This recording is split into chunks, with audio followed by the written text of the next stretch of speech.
오늘의 말씀은 사무엘하 18장 33절 말씀입니다. 왕의 마음이 심히 아파 문 위층으로 올라가서 오니라. 그가 올라갈 때에 말하기를 내 아들 압살롬아, 내 아들 압살롬아, 차라리 내가 너를 대신하여 죽었다면 압살롬 내 아들아 하였더라. 아멘. 일상생활 속에서 우리가 궁금하게 여기는 것들 중에 하나가 나방은 왜 죽는 줄 알면서 불에 뛰어드는 걸까? 불나방이 왜 불에 뛰어들까? 이런 거 궁금해 하잖아요. 여름에 자동차를 운전하다 보면 그 라이트 불빛을 향해서 나방들이 막 와서 부딪혀 죽거나 또 모닥불을 피워놓으면 그 모닥불 속으로 나방들이 막 모여들어서 타서 죽는 경우를 종종 목격합니다. 연구하는 이 곤충학자들의 얘기는 이렇습니다. 나방들은 주로 밤에 움직이는데 대개는 달빛을 보고 방향을 정하고 날아간답니다.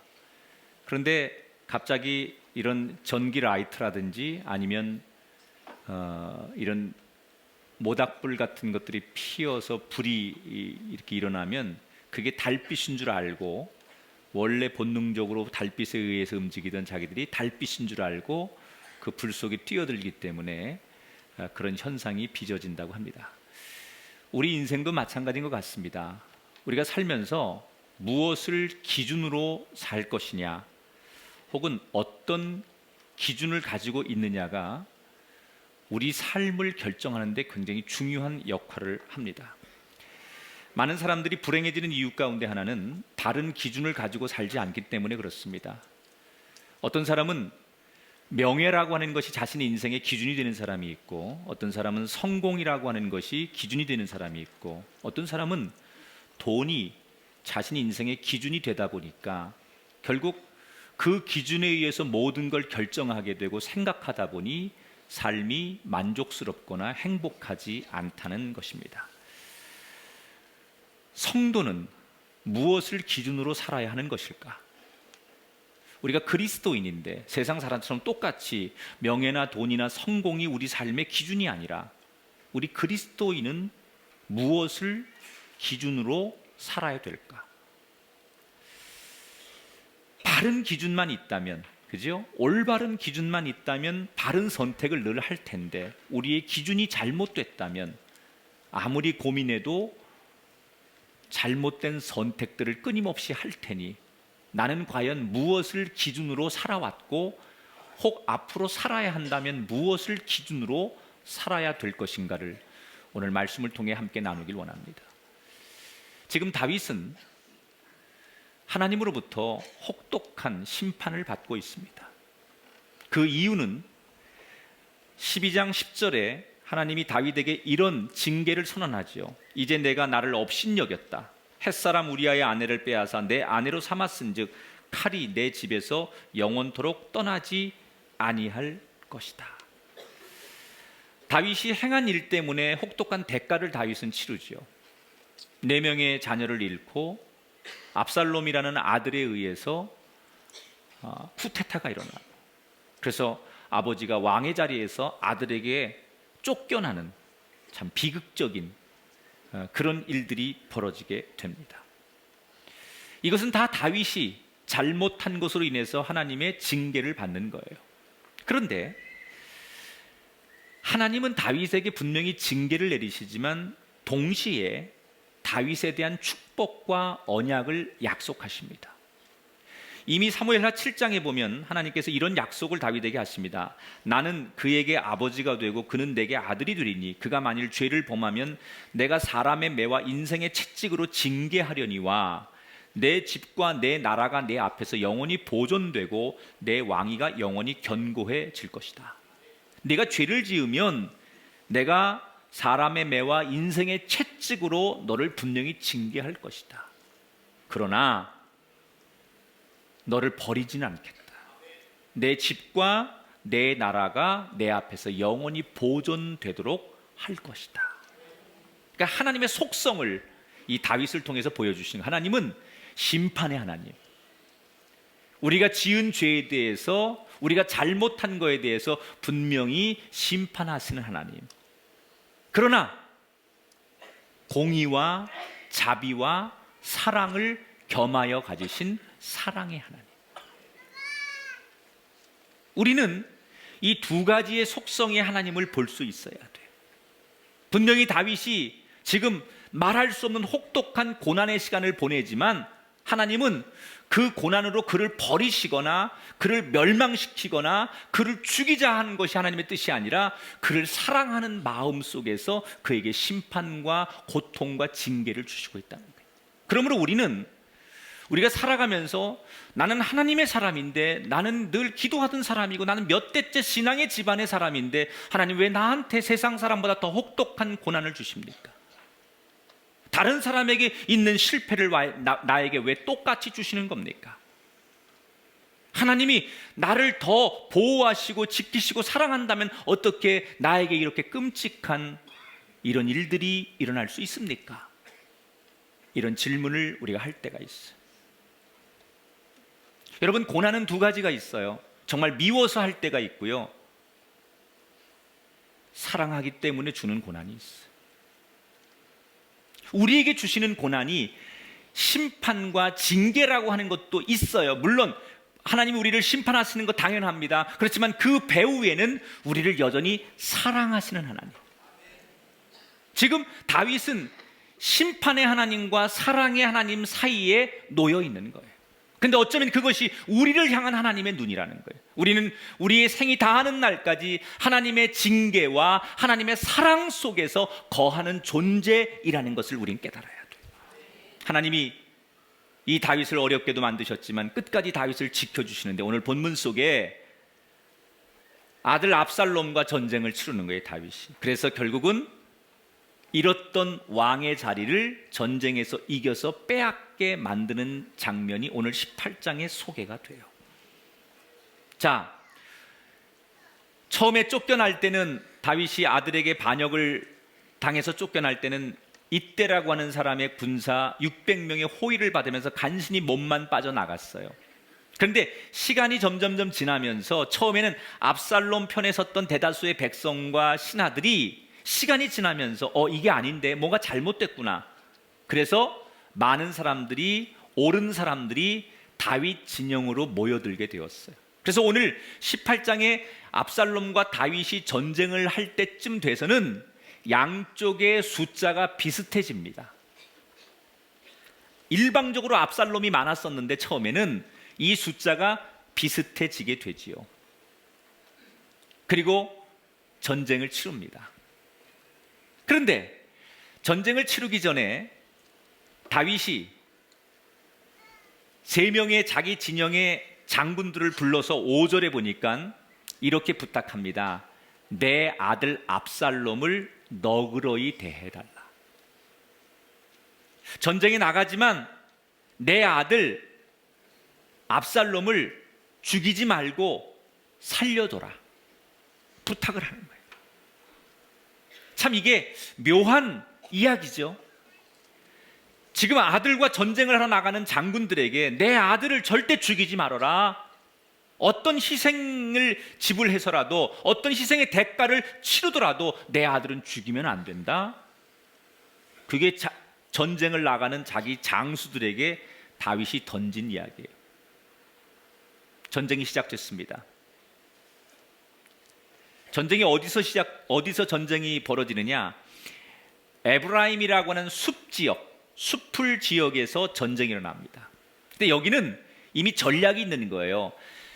다윗 진영에는 전쟁을 하기 전에 이미 전략이 있었어요. 이번 전쟁을 이렇게 치르겠다.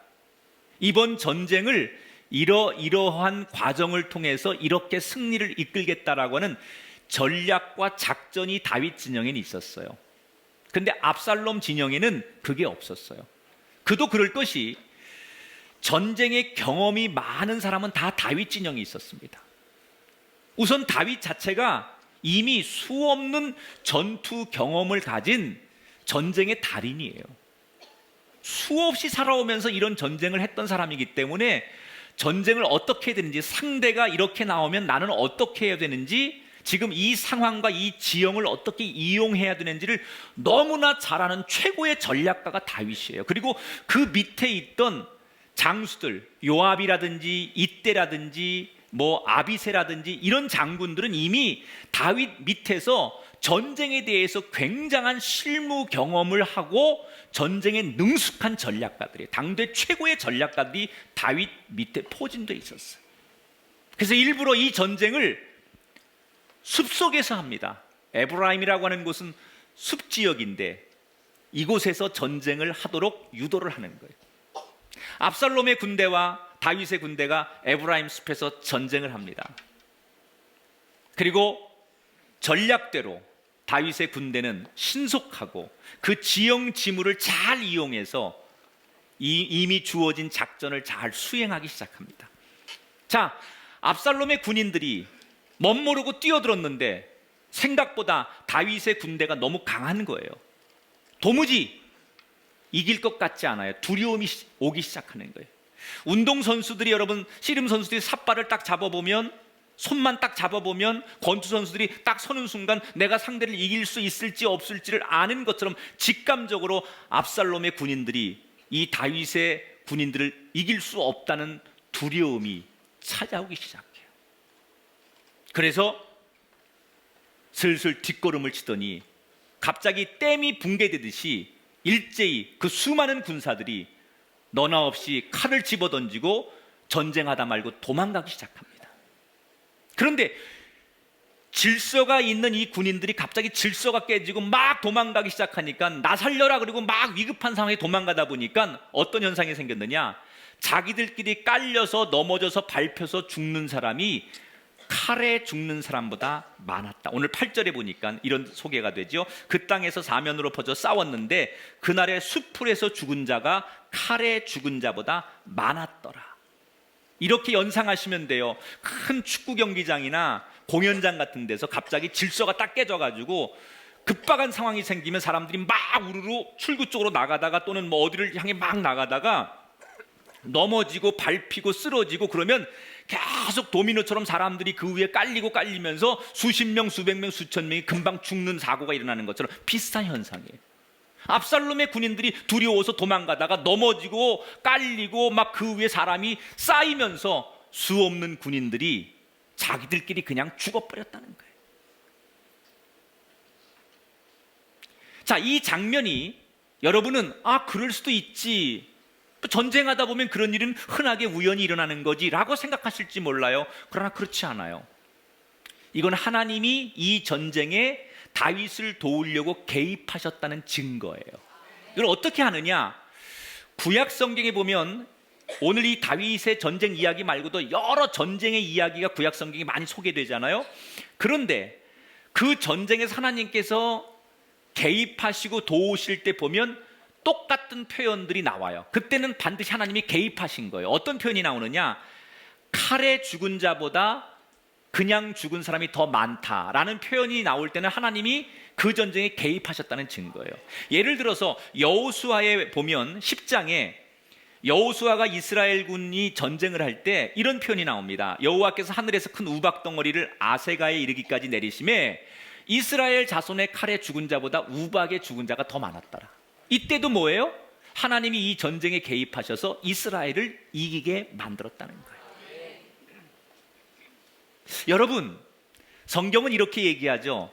전쟁은 칼에 있지 않고 하나님의 손에 있다. 믿으십니까? 아무리 무기가 좋고 군인이 잘 훈련되고 숫자가 많아도 그 전쟁이 칼에 있는 것이 아니라 하나님 손에 있다라고 성경은 얘기합니다. 여러분, 우리 인생이 전쟁 아닙니까?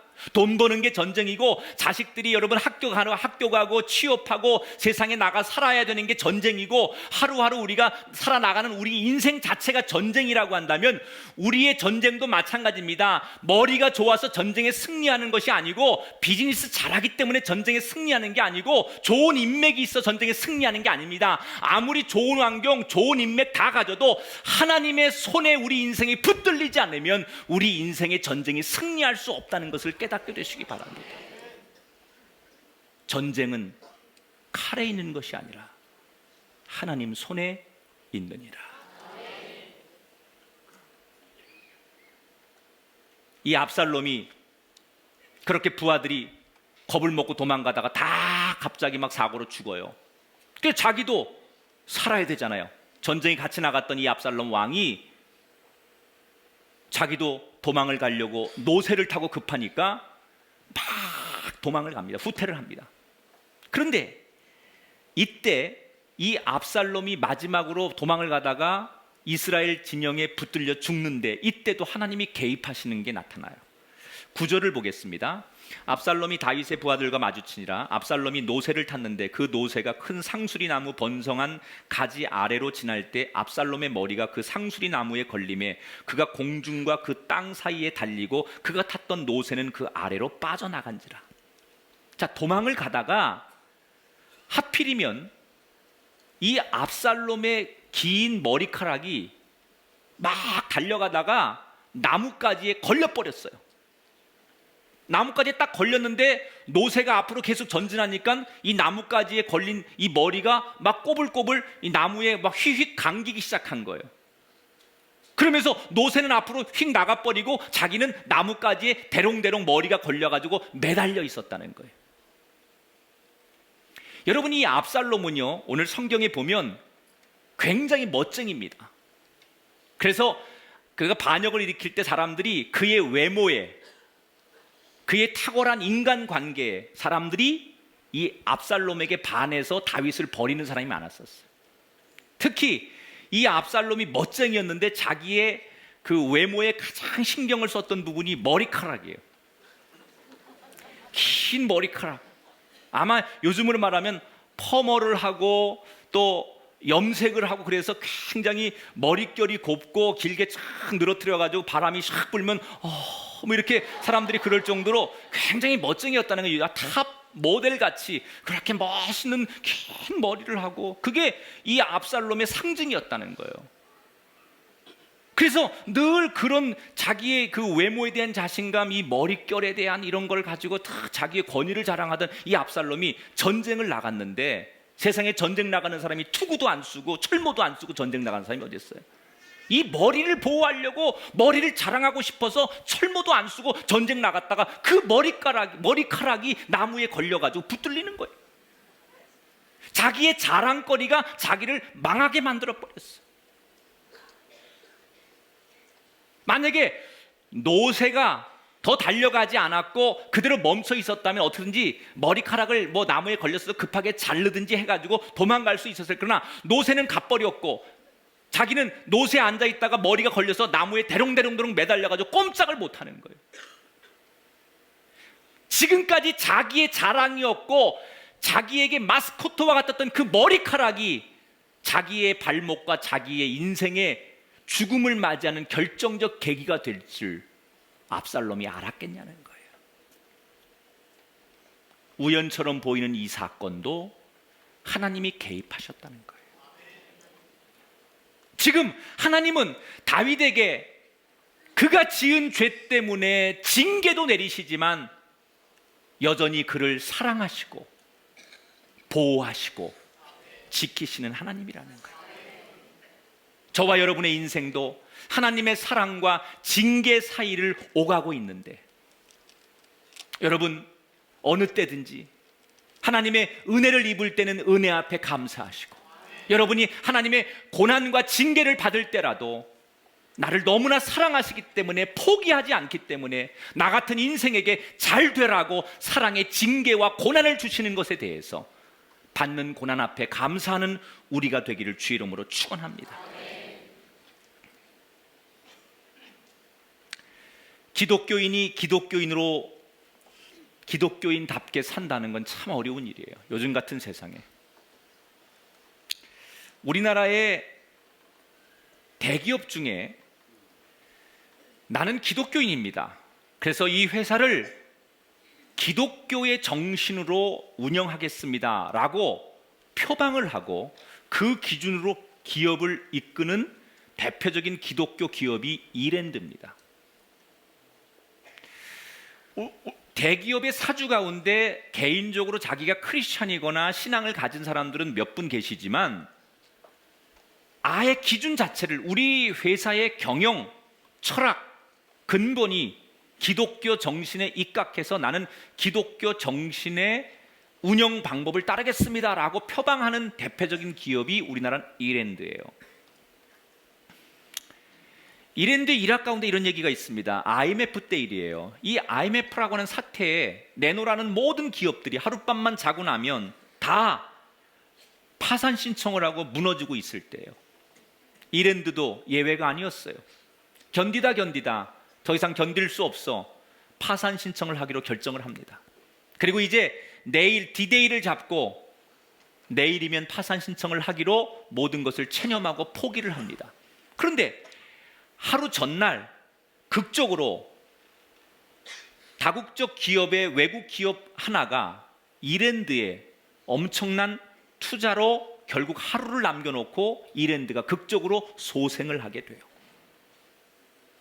이 박성수 회장이 모든 게 좀 정상화된 다음에 그 자기 회사에 투자를 해준 외국 회사의 임원을 만나서 물었답니다.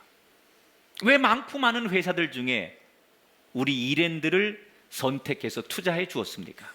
그랬더니 그 외국 임원이 딱 한마디 하더라는 거예요. 우리가 한국에 투자할 만한 많은 회사들을 조사해 봤는데 유일하게 당신 회사만이 이중장부를 쓰지 않더라, 그 얘기를 하더라는 거예요. 여러분, 결국 무슨 얘기일까요? 정직했기 때문에 살아남은 거예요. 사실 우리가 현장에서는요, 조그만 기업이나 장사를 하는 분들이 흔히 하는 얘기가, 야, 세금 제대로 내고 장사하고 사업하는 사람이 누가 있어? 요즘 같은 세상에 이중장부 안 쓰는 사람이 누가 있어? 법인카드 가지고 적당히 그렇게 안 하는 사람이 누가 있어? 다 이런 얘기 합니다.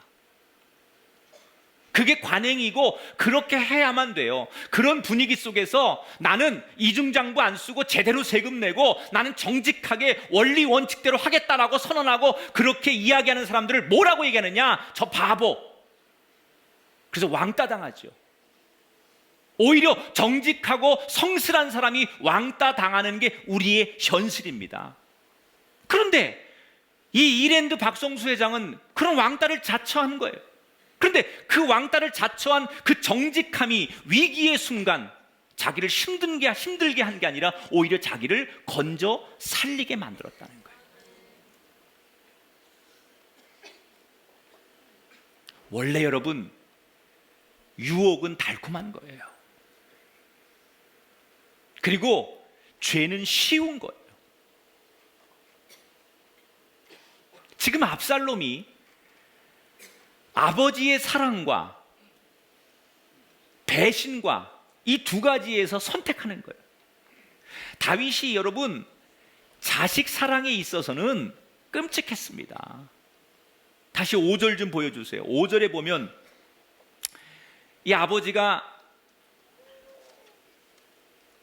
자기 아들을 위해서 자기 장군들에게 뭐라고 부탁해? 왕이 요압, 아비새, 이때 이 세 장군에게 이스라엘 군인을 세 개로 나눠서 맡기거든요. 이 세 장군에게 명령하기를 나를 위해서 내 아들 젊은 압살롬을 너그러이 대우하라. 저는 이 장면을 보면서요, 부모의 사랑은 맹목적이라고 하는 걸 공감합니다. 참, 우리가 자식을 사랑하는데 부모들은 맹목적으로 살아요. 맹목적으로. 아버지가 그렇게 자식들 사랑, 다윗이 참 자식 사랑에 있어서 끔찍했던 사람이에요. 그런데 그런 큰 사랑을 입었음에도 불구하고 그 아버지의 사랑을 받지 않고 배신을 선택하는 거예요. 자기가 하나님이 주신 믿음과 죄라고 하는 갈등 속에서 그는 믿음을 선택하지 않고 죄를 선택하는 거예요. 그 결과가 뭐예요? 나뭇가지에 자기 머리가 매달려가지고 대롱대롱 매달려 있는 마지막 모습, 그게 마지막 그가 선택한 결과예요. 그가 죄를 선택하고 배신을 선택했기 때문에 마지막 자기의 인생이 나뭇가지에 대롱대롱 매달려 있는 그 모습이 선택의 결과였다는 거예요. 그 마지막 압살롬이 죽기 전에 나무에 대롱대롱 매달려 있는 모습을 상상해 보십시오. 조금 전까지 왕이었던 그 용맹함이나 담대함은 전혀 관계없는 너무나 수치스럽고 저주받은 모습 아닙니까? 사상 누각이라고 하죠. 모래 위에 지은 성과 같아요. 왕이 됐지만 그 짧은 시간 금방 무너지는 왕, 권력을 잡았지만 성공한 것 같지만 최고의 자리에 오른 것 같지만 금방 무너지는 모래 위에 지은 집 같은 인생, 그가 압살롬 아닙니까? 여러분, 기초가 없으면, 만약에 이 압살롬이 아버지의 사랑을 그냥 받았다면, 죄를 선택하지 않고 끝까지 하나님 주신 그 믿음을 선택했다면 그가 이렇게 최후의 비참한 죽음을 맞지 않았을 거예요. 아마 세월이 지나 아버지가 죽고 더 위대한 왕이 됐을 거예요. 그런데 그가 잘못된 선택을 했기 때문에, 기초가 없는 걸 선택했기 때문에, 쉬운 길을 선택했기 때문에 마지막 모습은 하늘도 아니고 땅도 아니고 중간에 대롱대롱 매달렸다는 얘기는 하나님도 버림받고 가족들에게도 버림받고 세상 사람들에게도 버림받은, 땅에 발을 딛지 못하고 중간에 대롱대롱 매달렸다는 얘기는 하나님으로부터도 버림받고 땅으로부터도 버림받은 어중간한 인생 아닙니까? 그게 다 뭐예요? 어디서 나온 결론이에요? 자기가 선택한 결론이라는 거예요. 이 압살롬은 아들이 없었어요.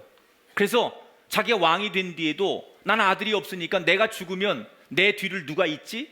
그리고 내가 이루어 놓은 이 업적을 내 아들이 없으니 누가 치하해 주지? 그래서 그걸 걱정하다가 자기 스스로 자기가 이 다음에 죽으면 자기의 공적을 미리 기념비를 자기가 세워요. 원래 기념비라는 건요, 남이 죽은 다음에 이분이 참 이런 공로가 있고 이렇게 위대한 분이니까 이렇게 세워주는 게 기념비인데, 자기는 죽기도 전에 자기가 자기 기념비를 세워요. 18절에 보니까 압살롬이 살아있을 때 자기를 위하여 한 비석을 마련하여 세웠으니 자기 이름을 기념하여 그 비석에 이름을 붙였으며 그 비석이 왕의 골짜기에 있고 이제까지 그것을 압살롬의 기념비라 일컫더라. 그런데 결론은 어떻게 됐어요? 자기가 세운 기념비는 다 없어졌어요. 이 압살롬이 공중에 대롱대롱 매달려 있어요. 그래서 이스라엘 군인이 발견을 했어요. 그리고 요압 장군에게 보고를 합니다. 요압 장군이 급히 가서 보니 압살롬이 나뭇가지에 대롱대롱 매달려 있는 그 모습을 보는 거예요. 분명히 아버지 다윗이, 왕 다윗이 이 요압 장군에게 내 아들 살려달라고 부탁을 들었건만, 왕의 명령을 들었건만 요압은 냉정합니다. 이 악연을, 이 죄의 끝을 봐야 된다고 생각하는 거예요. 왕이 비록 자기에게 전쟁에 출정하기 전에 명령했지만 아닌 건 아니라고 생각하고 요압 장군이 긴 창을 가지고 대롱대롱 매달려 있는 이 압살롬의 이 심장에 확 창을 꽂습니다. 심장에서 피가 콱콱 쏟아지고 밑으로 떨어졌겠죠. 그랬더니 그때서야 이스라엘의 장수들이 10명이 달려들어서 그 압살롬을 잔인하게 죽여요. 그리고는 그 시신을 어떻게 하느냐, 그 숲속에 큰 구덩이가 하나 있는데 그 구덩이 갖다 던져놓고서 그 위에다가 돌을 가서 잔뜩 쌓아놓습니다. 그래서 돌무덤이라고 하는 거예요. 자기는 자기가 죽으면 멋있는 무덤을 만들려고 미리 터를 준비하고 기념비를 만들어 놓고 거기 이런 걸 써놓으라고 자기는 그렇게 많은 걸 준비했지만 마지막은 자기 뜻대로 되지 않고, 결국 여러분이 돌무덤이라는 것은 들에서 들개나 동물들이 죽으면 냄새나니까 냄새나지 말라고 사람들이 그냥 이렇게 웅덩이에 던져놓고서 거기다 돌을 쌓아놓는 거예요. 그러니까 들짐승 같은 죽음을 맞이했다는 얘기예요. 그가 하늘과 땅 사이에 갈등하지 않고 하늘을 선택했다면 더 영광스럽고 더 위대한 왕이 됐을 텐데, 잘못된 그의 선택이 잘못된 결과를 가져왔어요. 우리는 오늘 이 압살롬처럼 하늘과 땅 사이에서 대롱대롱 매달려 있는 인생이라면, 여러분 지금 우리가 하늘과 땅을 선택해야 한다면 무엇을 선택하시겠습니까? 저는 우리의 선택이 당당히 하늘을 선택할 수 있는 사람이 되기를 축원합니다. 세상은 잠시는 잘 될 것처럼 보여요.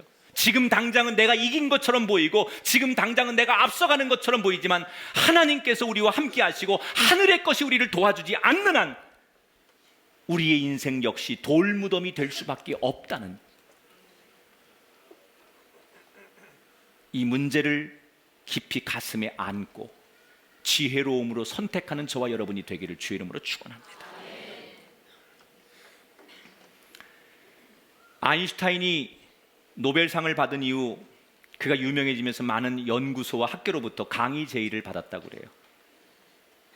어느 날 강의를 하기 위해서 기차를 타고 가는데 중간에 차장이 와서 표를 보여달라고 그러더래요. 그 아인슈타인이 표를 보여주려고 주머니에서 표를 찾는데 표가 없는 거예요. 그래서 막 안주머니 뒷주머니 막 표를 찾는데 뒤늦게 차장이 이분이 아인슈타인 박사인지를 알아보는 거예요. 그래서 정중하게 아인슈타인 박사님 아니십니까? 죄송합니다, 제가 몰라봤습니다. 선생님 표 안 꺼내셔도 됩니다. 설마니 선생님같이 유명하신 분이 표를 안 갖고 몰래 무임승차 하셨겠습니까? 걱정하지 마십시오. 표 꺼내지 마십시오. 안녕히 가십시오. 그리고 차장이 지나갔어요. 그런데 아인슈타인이 차장이 지나간데도 계속 표를 찾는 거예요.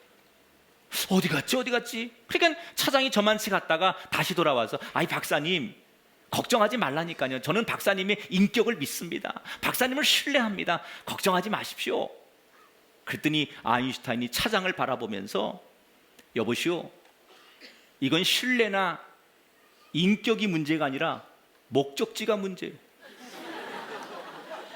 내가 지금 어디를 가는지를 몰라.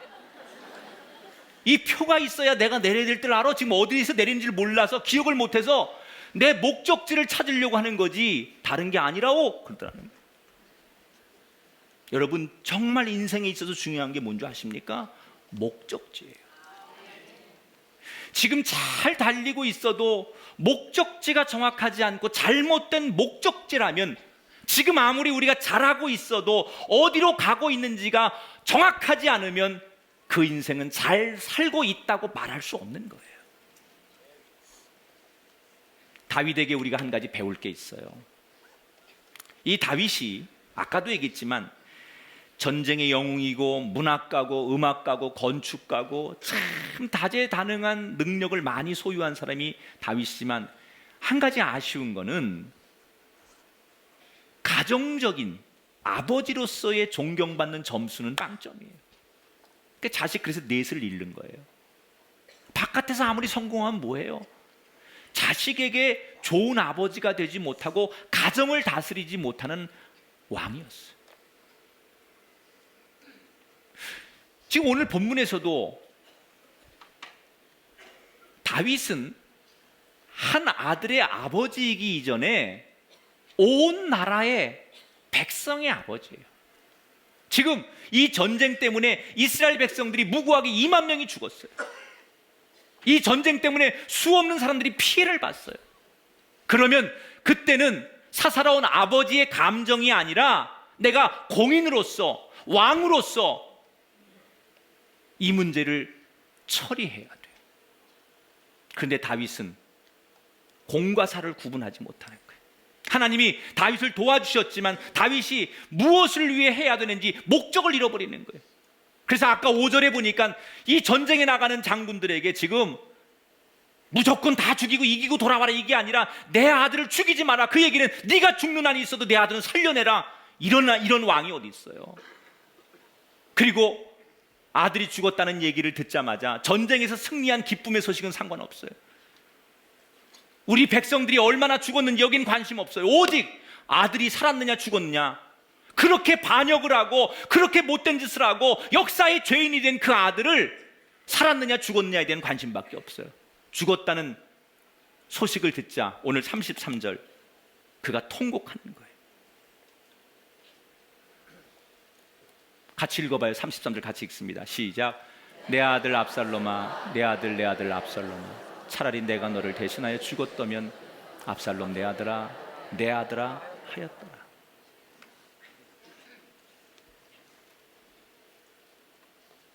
왕이 어떻게 해야 되는지를 모르는 사람, 왕의 책무가 뭔지.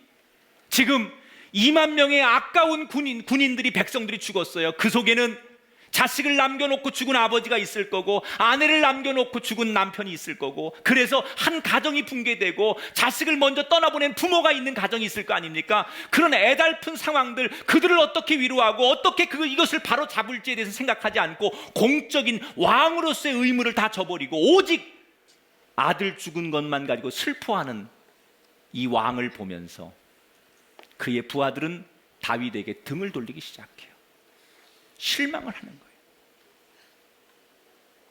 공과 사를 구분하지 못하는 그 다윗을 보면서 부하 군인들이 분노하기 시작해요. 우리가 알고 있는 다윗은 공정한 왕인 줄 알았어요. 정의로운 왕인 줄 알았어요. 그런데 한 아들에게 마음을 빼앗겨서, 사사로운 것에 마음을 빼앗겨서 제 역할을 다하지 못하는 사적인 아버지로서의 감정이 공적인 것에 침해당할 때 생기는 이 부작용에 대해서 많은 사람들이 동의하지 않기 시작했다는 거예요. 참 이게 어려운 거예요. 아까도 얘기했지만 우리는 다 자식들을 사랑해요. 그런데 특히 우리 한국 부모들은 자식을 위해서라면 물불 안 가리는 참 맹목적인 사람. 저도 아버지입니다. 저에게 3남매가 있는데 저는 우리 3남매 돌잔치를 한 번도 공식적으로 못했습니다. 물론 제가 교회를 개척해서 교회가 지금보다 크지 않을 때 우리 아이들이 어렸으니까 그럴 수도 있지만, 그때 이미 교회가 자리를 잡고 돌잔치 정도는 충분히 할 수 있는 여력이 됐지만 제가 우리 아이들 3남매 다 돌잔치 안 했어요. 왜? 개인적으로는 저도 하고 싶었어요.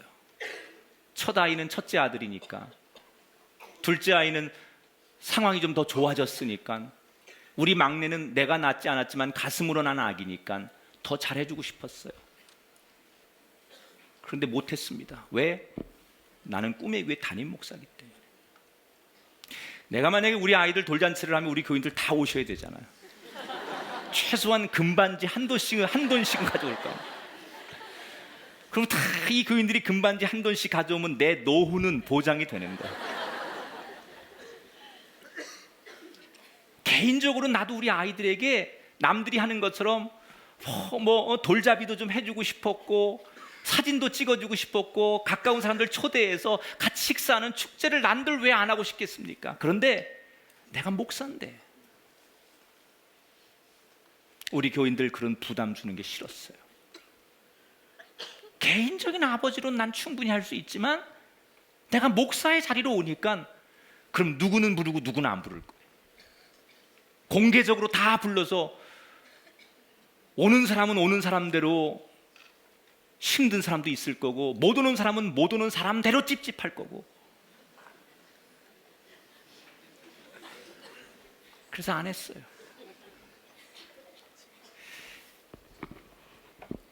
이거는 제가 결정된 사항은 아니지만 제가 늘 상상하는 것 중에 하나, 우리 아이들 언젠가 결혼을 시킬 텐데 전 결혼시키면 여러분에게 공개 안 하고 결혼시키고 싶어요. 만약에 정말 우리 아들들을 결혼할 때가 되면 저는 어느 주말에 조용히 어느 한적한 곳에 가서 가족들끼리 딱 결혼하고 사진 찍고 그리고 끝내고 여러분에게 광고만 할 거예요. 근데 이게 안 될 수도 있어요. 왜냐? 본인들이 거부를 하거나, 아버지 무슨 소리입니까? 아버지가 결혼하는 겁니까? 내가 하는 거지 뭐 이러고 막 나가면 내가 할 말이 없는 거고, 두 번째는 사돈 집안이 있으니까 이 상황을 고려해야 되니까 제 마음은 그래요. 우리 교인들에게 우리 아들들 언제 결혼합니다, 이 본당에서 하겠습니다, 그 얘기는 다 오란 얘기 아닙니까? 빈손으로 오겠습니까 여러분이? 5만 원을 해, 10만 원을 해, 얼마나 부담스럽게.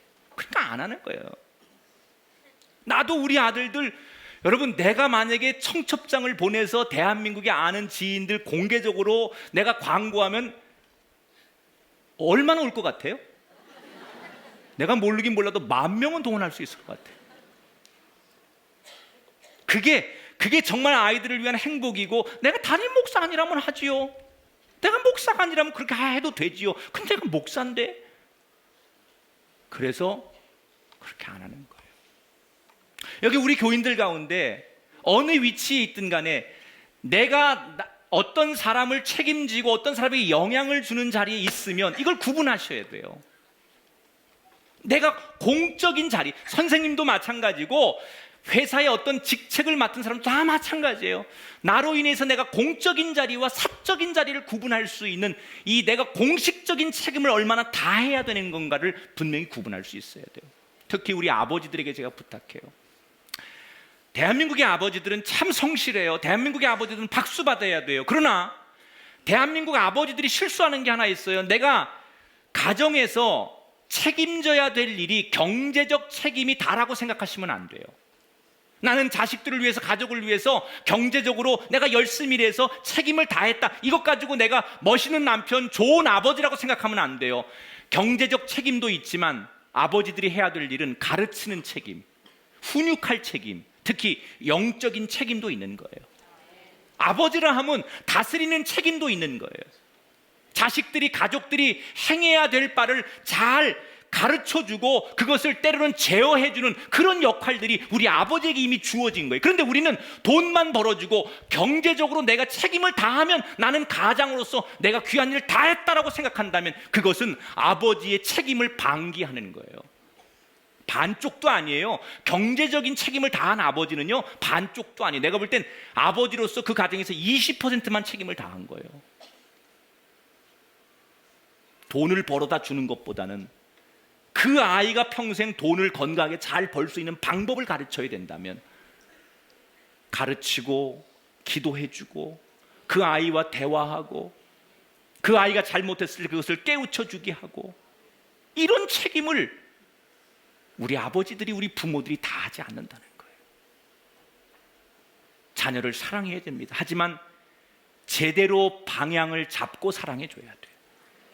맹목적인 사랑, 무조건적인 사랑, 내 자식이니까.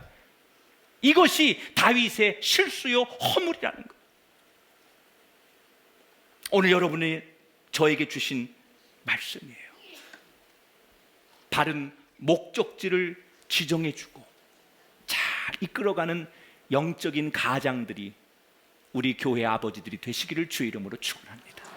말씀을 정리하겠습니다. 우리는 순간순간 결정의 순간에 섭니다. 다윗처럼 하나님의 징계와 하나님의 은혜 사이에서 우리는 서 있습니다. 압살롬처럼 아버지의 사랑과 배신 사이에, 하나님의 믿음과 죄 사이에 우리는 서 있습니다. 다윗과 압살롬만 가운데 서 있는 것이 아니라 저와 여러분도 오늘 중간에 서서 어떻게 해야 될지를 수없이 강요받고 있어요. 무슨 길을 선택하시겠습니까? 하늘의 길과 땅의 길이 있다면 여러분은 무슨 길을 선택하시겠습니까? 자녀를 향하여 아버지로서 맹목적인 사랑과 조금 더디지만, 가슴 아프지만, 힘들지만 올바른 목적지를 향해 걸어가야 하는 길이 있다면 무엇을 선택하시겠습니까? 이쪽, 저쪽 둘 중에 하나를 선택해야 한다면 정말 합리적이고 모두가 다 잘 될 수 있는 그 길을 선택하는 아름다운 여정들이 우리 모두에게 나타날 수 있기를 주의 이름으로 축원합니다.